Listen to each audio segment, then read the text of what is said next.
Bonsoir à tous, car chez moi c'est le soir, mais si vous regardez cette vidéo dans la journée, bonjour également. Alors, je me présente, je m'appelle Isabelle, donc je veux me lancer dans une chaîne YouTube de crochet. Alors, ça n'a rien d'innovant, mais je pense qu'on peut réussir à faire quelque chose de sympathique. Attendez, excusez-moi, je règle ma lumière en fait en même temps. Voilà. Alors, avant toute chose, avant de commencer, j'aimerais vous parler un petit peu du matériel parce qu'on oublie très souvent de parler du matériel. Donc, pour faire du crochet, bien évidemment, comme vous vous en doutez, il faut des crochets. Alors, les crochets, il y en a de toutes sortes, de toutes les tailles. J'en ai ici quelques beaux modèles. Donc, alors, le plus gros que je possède est en numéro 12 mm. Voilà, c'est pour de la très grosse laine. Et le plus fin que je possède est un 0,50 qui est ici. Voilà, c'est un 0,50. Donc la pointe est vraiment toute petite. C'est vraiment minuscule. Donc c'est pour du coton qui ressemblerait plus à du fil. Donc, ensuite, après les crochets, vient l'aiguille à laine qui servira beaucoup. Donc vous voyez, c'est une aiguille avec un gros chat pour passer la laine. Et c'est une aiguille qui ne pique pas. Voilà. Alors, également, on peut se servir de ciseaux. Voilà, des ciseaux classiques. Parfois, vous aurez besoin de boutons pour quelques ouvrages. Donc là, c'est des boutons classiques que j'ai comme ça pour vous montrer un petit peu. Donc voilà, c'est des boutons. On va faire. Alors, des repères. Alors, pour ceux qui ne possèdent pas ce genre de repères, il existe aussi les épingles à nourrice qui peuvent très bien faire l'affaire pour ce genre de choses. Donc voilà.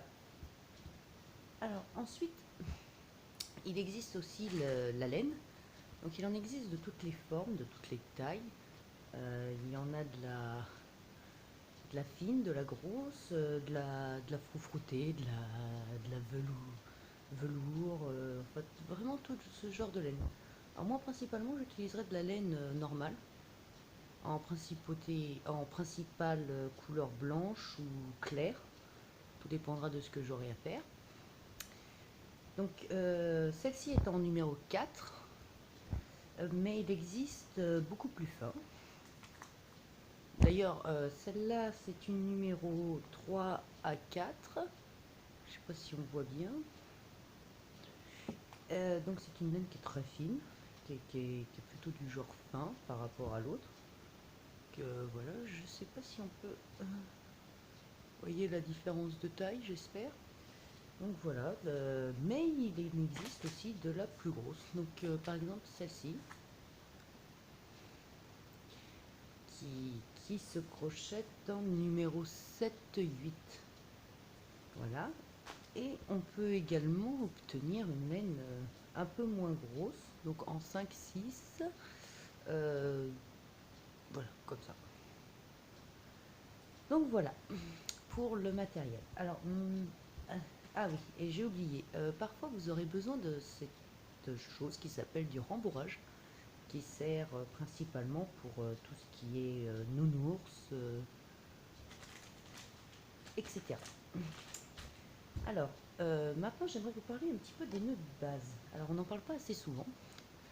Je trouve que c'est quelque chose qui est très ignoré pour des... Enfin, c'est dit au début de certaines vidéos, mais c'est jamais réellement expliqué en détail. Donc j'aimerais vous expliquer réellement. Alors on va commencer par le nœud de base et les mailles chaînettes. Alors, pour faire votre nœud de base, vous prenez votre fil comme ceci, vous enroulez autour de votre doigt, vous sortez, vous repassez bien votre fil par en dessous, comme ceci. Avec votre crochet, vous venez chercher le fil qui se trouve au milieu et vous n'avez plus qu'à tirer. Et voilà, vous avez votre nœud de base. Et ensuite, il ne vous reste plus qu'à faire vos mailles chaînettes. Donc une maille chaînette, ça se fait comme ceci. Un jeté et vous ramenez à l'intérieur de la première boucle. Un jeté dans la boucle. Un jeté à travers la boucle. Un jeté, on passe à travers la boucle. Un jeté, on passe à travers la boucle. Un jeté, on passe à travers la boucle. Un jeté, on passe à travers la boucle. Un jeté, on passe à travers la boucle. Voilà, là vous avez une maille, des mailles chaînettes ou tout simplement une chaînette qui sert à commencer un ouvrage. Donc on peut très bien crocheter en ligne. Donc on va partir en maille serrée, donc on saute la première, on va dans la deuxième, on ramène le fil, on fait un jeté à travers les deux boucles. On passe dans la deuxième maille, on ramène notre fil, un jeté à travers les deux boucles. Alors pour faire une bride, imaginons vous faites un jeté, vous allez dans la prochaine maille, vous ramenez votre fil, un jeté, deux mailles, un jeté, on enlève les deux dernières. Je recommence, un jeté, on entre dans la maille, on en ressort en ramenant le fil, un jeté, on passe à travers les deux premières boucles, un jeté, on passe à travers les deux dernières boucles. Et ensuite, on va finir en maille chaînette. C'est d'une simplicité enfantine. Voilà, vous voyez, maille serrée. Et on va finir par une bride. Imaginons, donc un jeté, on rentre dans la maille, on ramène le fil, on fait un nouveau jeté, on passe à travers les deux premières, un jeté, on passe à travers les deux dernières. Et cela nous donne par exemple notre point de départ. Bon là c'est parce que j'ai alterné maille serrée et bride que c'est pas très droit, mais c'est le principe. Donc je vais vous refaire voir tout ça. Alors, vous prenez votre fil dans ce sens-là, vous l'enroulez autour de votre doigt, vous enlevez votre fil, vous passez votre fil en dessous la boucle, avec votre crochet vous allez chercher le fil et vous tirez. Et vous n'avez plus qu'à faire un jeté et passer à travers la boucle, un jeté, on passe à travers la boucle, un jeté, on passe à travers la boucle, un jeté, on passe à travers la boucle, un jeté, on passe à travers la boucle, un jeté, on passe à travers la boucle, etc. Le nombre de mailles chaînettes indiqué sur un diagramme ou pendant une vidéo.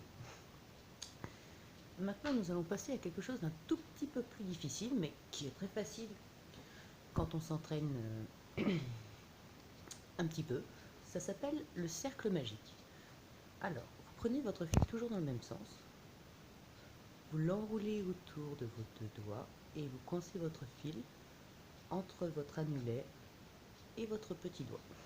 Vous prenez votre crochet, vous passez entre les deux fils, vous ramenez votre fil et là vous allez chercher votre fil qui est là pour faire une maille en l'air. Vous retirez vos doigts et vous avez votre cercle magique. Je recommence. Votre fil dans ce sens-là, vous passez entre votre deux doigts, vous bloquez votre fil avec votre petit doigt, vous passez votre crochet entre les deux brins de lait, vous tirez,